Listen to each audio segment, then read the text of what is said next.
Una vez, Nuevo Testamento, pero es bueno poder conocer el Antiguo Testamento, porque todo tiene que ver con el Evangelio. Entonces me he propuesto poder abordar uno de los libros más interesantes de la historia del pueblo de Israel. Me refiero al libro de Reyes. En realidad es un solo libro, pero se divide en primera y segunda de Reyes, porque la historia fue escrita, entonces se refiere a las crónicas también de los reyes de Israel y de los reyes de Judá, pero entonces en la Biblia se ha dividido así, ¿no? Primera de Reyes, segunda de Reyes, para que comprendamos mejor el contenido quizá.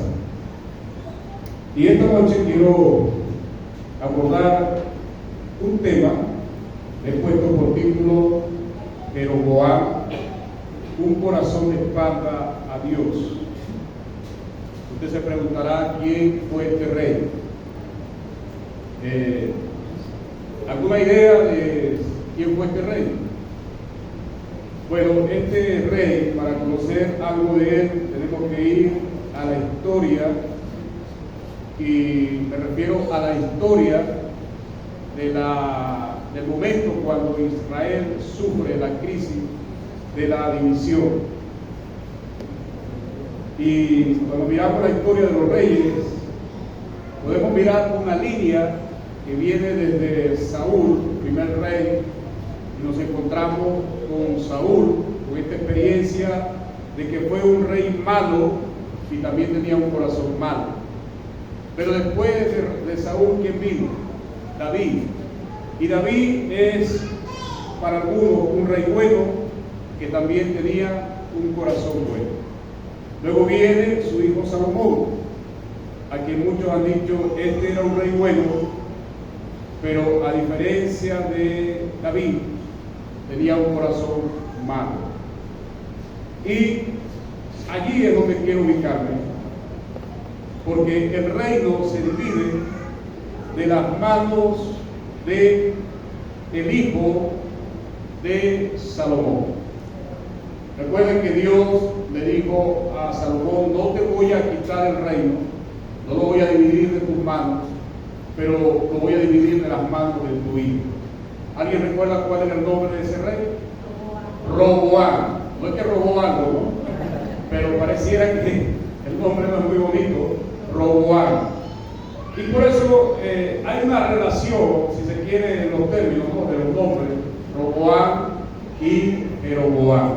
Entonces, para que no se le olvide, Roboam, el nombre más corto, era el hijo de Salomón, que fue rey de Israel, y se le divide el reino, y él se queda con dos tribus, para resumir el asunto, ¿no? Y Jeroboam, hijo de Nabat, es el otro rey que surge producto de la rebelión que tienen las 10 tribus contra Roboam. Eso lo hablamos en el pasado, cuando Roboam quiso imponer impuestos fuertes, y entonces las otras tribus dijeron: no tenemos nada con la casa de David. Y la única casa que quedó fiel a Roboam fue la casa de Judá, porque por supuesto de ahí viene su descendencia, pero también la tribu de Benjamín.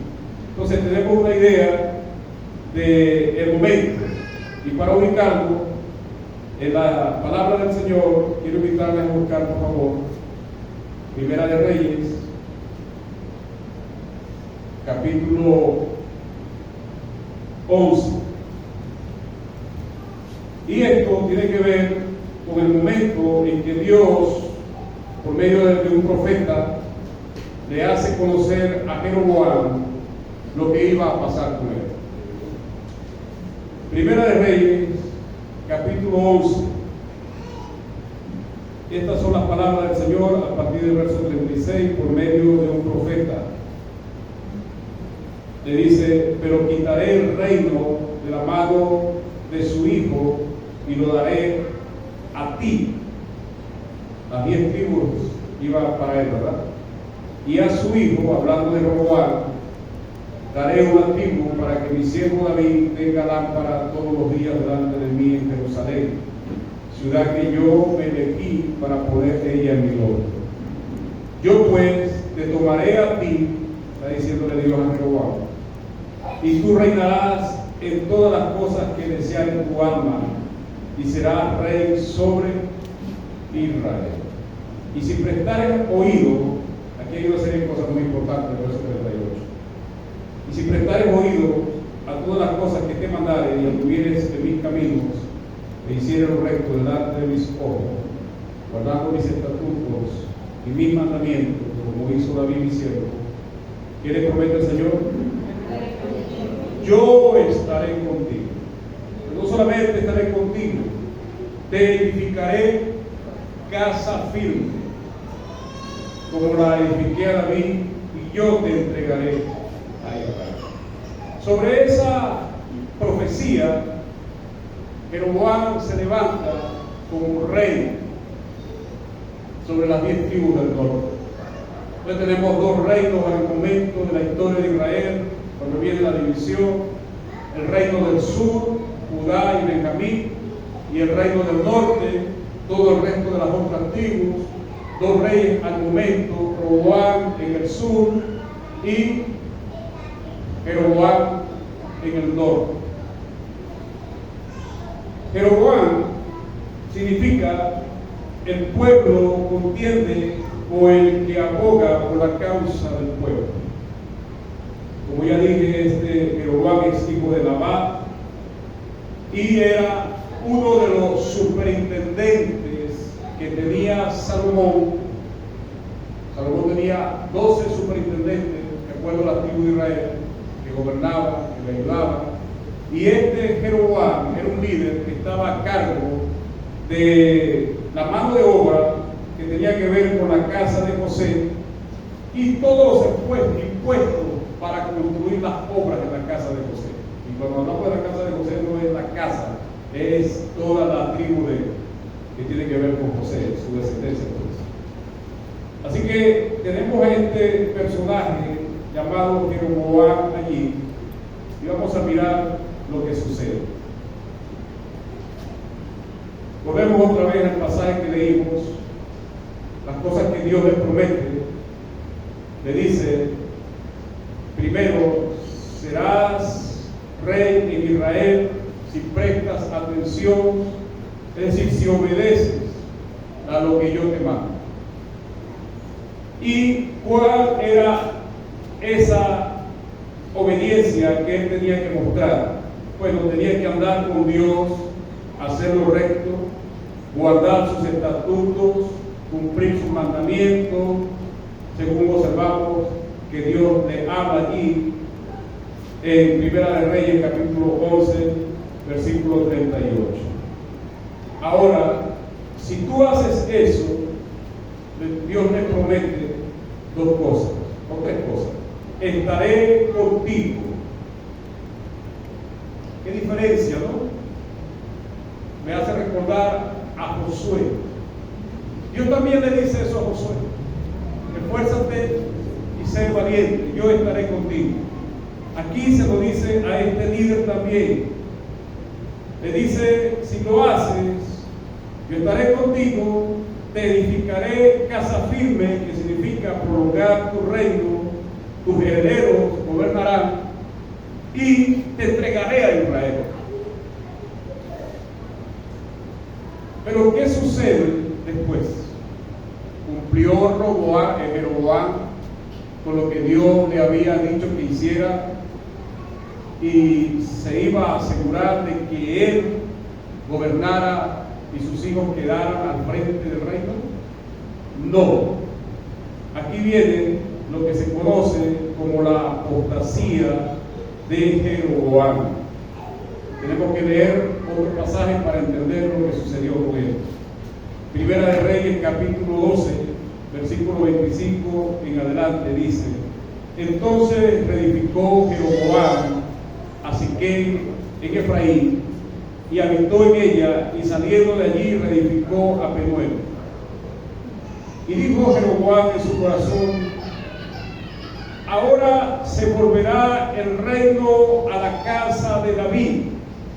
Preocupación, mucha preocupación. Hermano, cuando uno está preocupado, algo tiene que hacer, ¿sí o no? Pero esa preocupación que uno tiene debería canalizarla en confianza en Dios. ¿Sí? Amén. Vamos a ver si Jeroboam hizo eso. Dice, verso 26, si no yo lo leíste otra vez, ¿verdad? Y dijo Jeroboam en su corazón, ahora se volverá el reino a la casa de David. ¿Y qué hace? Versículo 27. Si este pueblo subiera a ofrecer sacrificio en la casa del Señor en Jerusalén, porque el corazón de este pueblo se volverá a su señor Roboam, rey de Judá, y me matará, y se volverán a Roboam, rey de Judá, ya la preocupación pasó a otro nivel.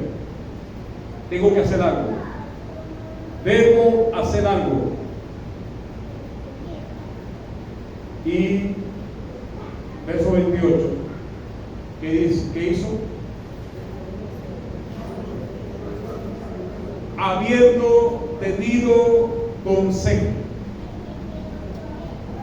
Salomón, cuando tuvo preocupación aquella noche, Dios se le apareció.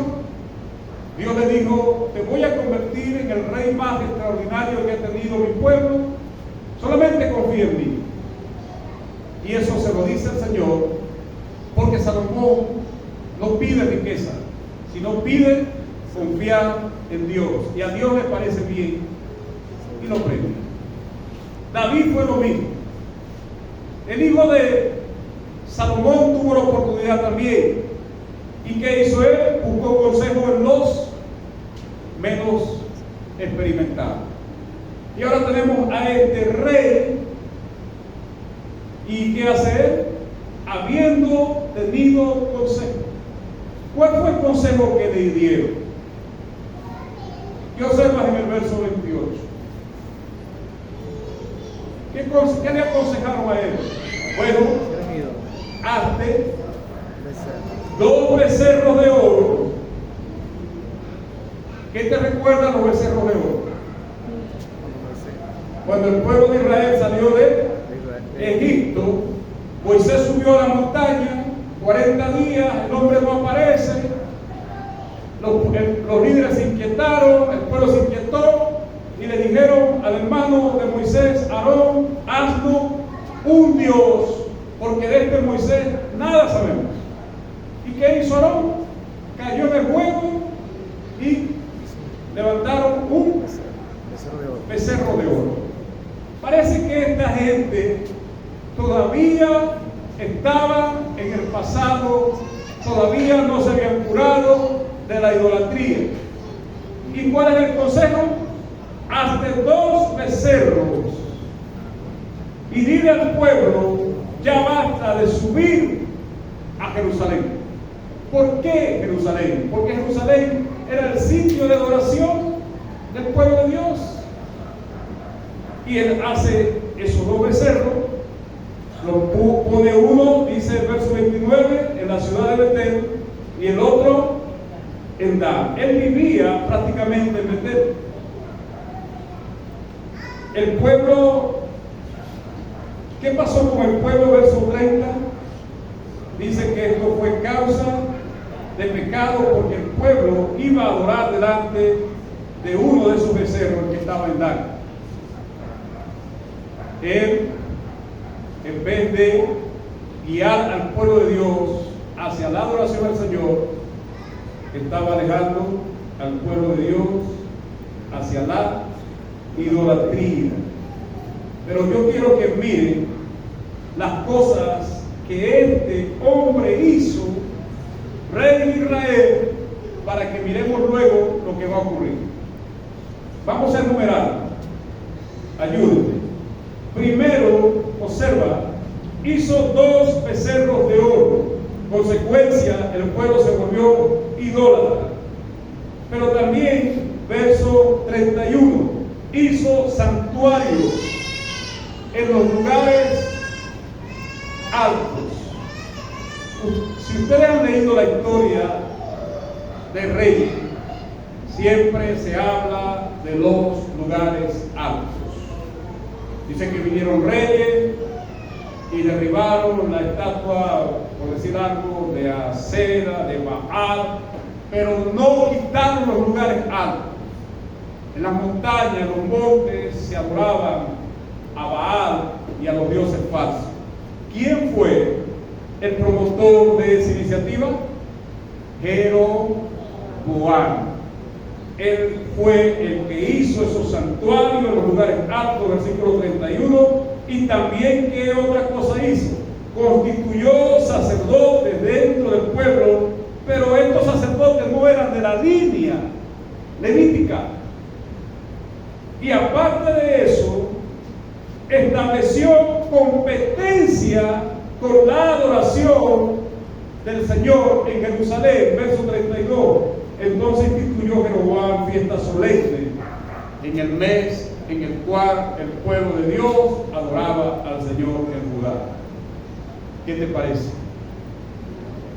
Conforme a la fiesta solemne que se celebraba en Judá, y aparte de eso, también él quiso ser sacerdote, porque dice el verso 32 al final, y sacrificó sobre el altar de idolatría, que por cierto él había mandado otra cosa. ¿Dónde quedó Dios en ese escenario? Un corazón de espalda a Dios. Un corazón de espalda a Dios.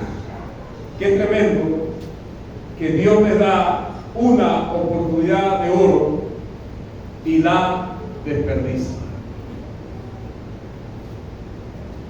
Qué tremendo que Dios le da una oportunidad para que le sea fiel, para que honre al Señor, y Él hace todo lo contrario. ¿Por qué? Porque este es un corazón de espalda a Dios. Y vamos a mirar qué significa un corazón de espalda a Dios. Pero antes vienen las consecuencias, porque siempre es así. Si le das la espalda a Dios, vienen consecuencias. Y aquí nos encontramos más adelante en el capítulo 14. Estos son unos relatos largos. Quiero que tenga un poquito de paciencia. Perdón. Vamos a leer primero Primera de Reyes 14, versículos 7 al 10.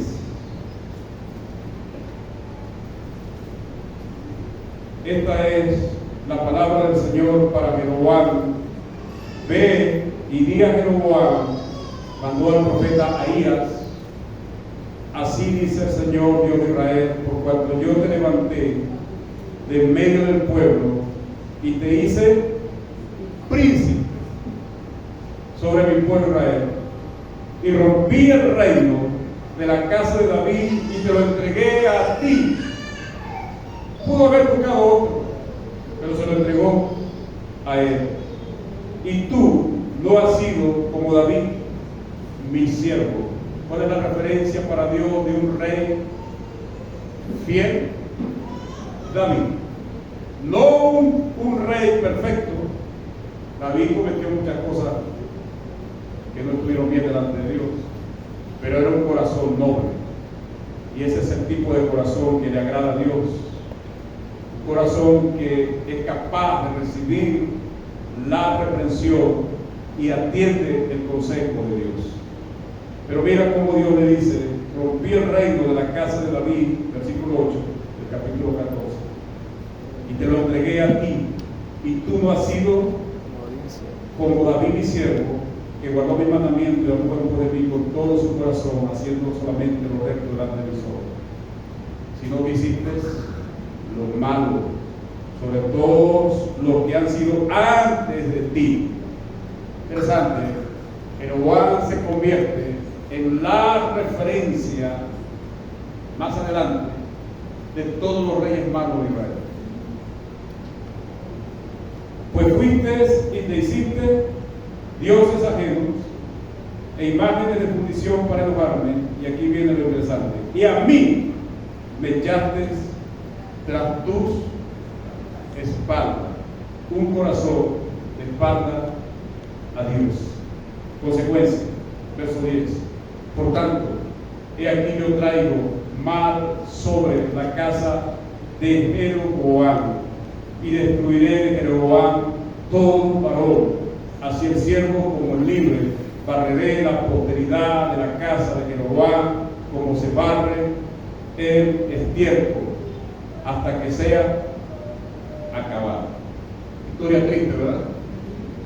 Historia triste de alguien que tuvo la oportunidad de ser uno de los mejores reyes de Israel y terminó siendo el peor rey de la historia de Israel.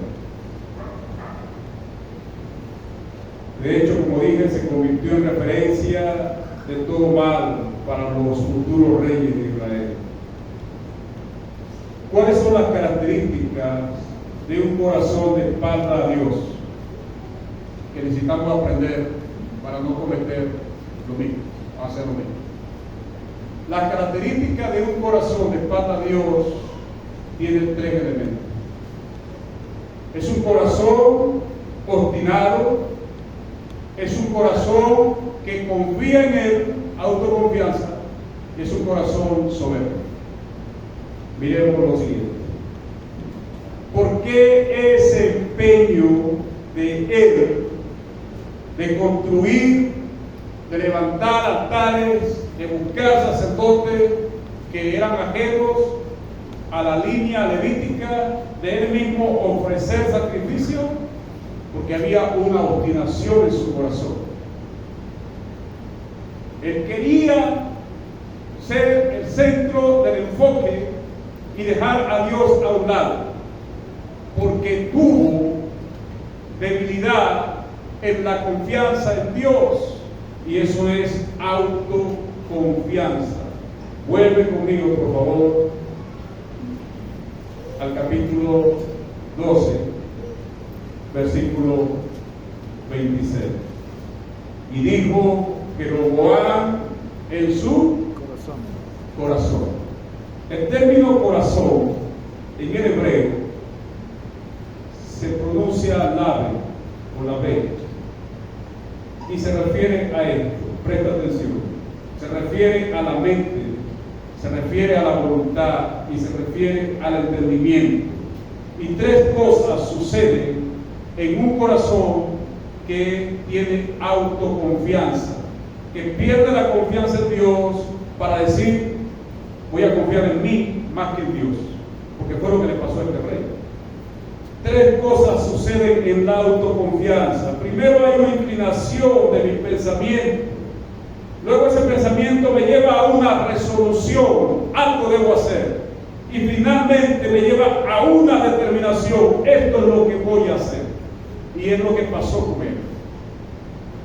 Me van a quitar el reino. ¿Pero qué le dijo Dios? Te voy a hacer rey. Él tenía que tener ¿qué? Confianza en la palabra del Señor. Decidió autoconfiar en Él. No me sirve lo que Dios me ha dicho. A veces eso nos puede pasar a nosotros. Estamos buscando un consejo, pero en realidad, por la obstinación de nuestros corazones, ya nosotros estamos inclinados, estamos resueltos y hemos determinado de antemano lo que vamos a hacer. ¿Qué necesitamos, hermano? Humillarnos ante el Señor. Esto es lo que sucede cuando sigues tu propio laver, tu propio corazón. Te lleva a la autoconfianza, que es inclinarte y determinarte de lo que ya tú has pensado hacer. Nadie te va a sacar de allí, a menos que el Señor haga algo. Por eso es interesante que hay un tiempo de gracia para la vida de nosotros, donde Dios está otorgando gracia para que nosotros nos volvamos a Él. Dios nunca va a hacer lo contrario. Siempre es tiempo de gracia. Aprovechemos esos tiempos de gracia, hermano. Amén. El corazón en el hebreo también tiene que ver con la parte moral. La parte moral. Porque en el caso de este rey, el carácter de él estaba marcado por sus intereses, por sus apetitos y por sus emociones. Es decir, él vio que el pueblo venía a adorar en Dan y vio que el pueblo venía a adorar en Betel. Y entonces dijo, bueno, debo seguir así. Entonces ya no le bastó con colocar dos sitios de adoración contraria a Dios, sino dijo, ahora voy a colocar sacerdotes, y ahora voy a hacer santuario, y ahora yo mismo voy a ofrecer. Ese es un corazón de espalda a Dios, porque su obstinación lo lleva a la emoción, y emociones que precisamente lo harán caer, porque sus apetitos y sus intereses están de por medio. Él estaba asegurando su propio bienestar a expensas de una verdadera adoración a Dios. Versículo 28, habiendo tenido consejo, fue lo que hizo.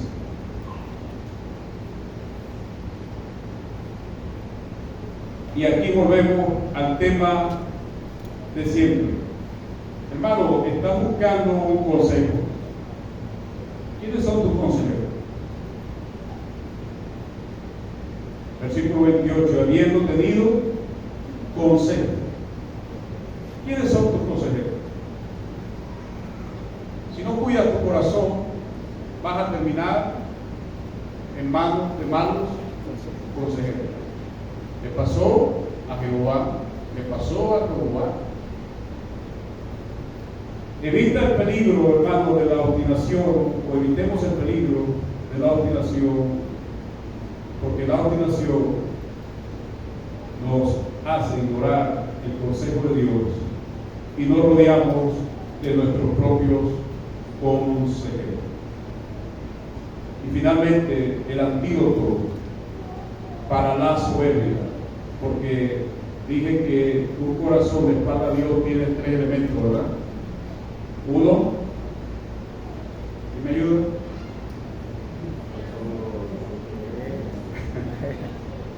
Obstinación, autoconfianza y soberbia.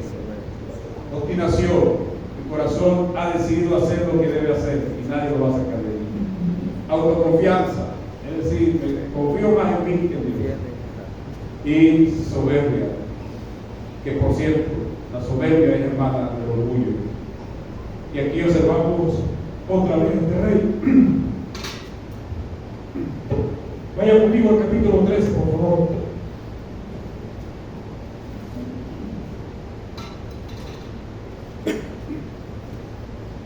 Capítulo 13. Dios otra vez en el escenario.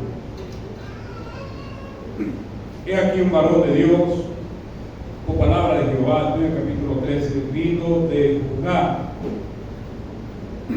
vino del territorio enemigo, de Judá. ¿Por qué? Porque en Israel, reino del norte, no hay profetas de Dios. ¿Se dan cuenta? Jeroboam no quería hablar con Dios, tenía sus propios profetas. Dios envía un profeta del sur. Y este profeta viene de Judá a Betel, y estando Jeroboam junto al altar, el altar que él edificó en Betel, para quemar incienso, aquel profeta clamó contra el altar y le dice al altar: he aquí que la casa de David nacerá un hijo llamado Josías, el cual sacrificará sobre ti, sobre el altar, a los sacerdotes de los lugares altos que queman sobre ti incienso, y sobre ti quemarán tus huesos de oro. Interesante que esta sentencia es contra un altar, no contra Jeroboam en el momento. Es interesante que Dios puede hacer eso. Y esta es la señal, versículo 3. Y aquel mismo día dio una señal diciendo: esta es la señal de que el Señor ha hablado. He aquí, el altar se quebrará y la ceniza sobre él estará, sobre esta se quebrará. Y Jeroboam, cuando vio aquello, se humilló, como David. ¿Hizo eso? No, porque estamos hablando de que un corazón de espalda a Dios es soberbio. Cuando el rey, versículo 4, oyó la palabra del varón de Dios que había clamado contra el altar de Betel, tenía su mano desde el altar, dijo: préndanle, agárrenlo. Y en el momento que extendió su mano, la mano se le paralizó. Juicio de Dios para él. La profecía de Ahías, sionita, que fue el profeta que Dios usó sobre el altar, se cumplió. Y la actitud del rey, por su soberbia, Dios envía juicio al momento y la mano se le paraliza. ¿Qué diferencia de aquel que es reprendido, aconsejado, amonestado y no busca excusa y no busca autojustificación? Pero en el caso de un corazón de espalda a Dios, el orgullo, la soberbia no lo hace reconocer su error, su pecado. Y esto es la enseñanza de esta noche. Dios cortó a Jeroboam porque su corazón se volvió de espalda al Señor. Y para nosotros, curarnos en salud, no es que Dios nos va a cortar, porque si eres santo, Señor, ya eres hijo de Dios, ¿sí? Pero cuídate, hermano, porque en algún momento podemos ponernos de espalda al Señor, si damos cuenta. Y eso viene suavecito. Comenzamos a autojustificarnos. Comenzamos a confiar en nosotros mismos. Y sin darnos cuenta, comenzamos a argumentar con soberbia. Y ese camino es el camino de Jeroboam, un camino de un corazón de espalda al Señor. Por eso dice: sobre toda cosa guarda tu corazón. Y los hebreos sabían de qué hablaba, porque habla de la parte moral, del carácter, de los intereses, de todo. Para el hebreo el corazón es todo. La mente, la forma en que pensamos, la forma en que actuamos, lo que decimos, nuestros intereses. ¿Por qué no oramos? Y le pedimos al Señor que nos ayude. Padre,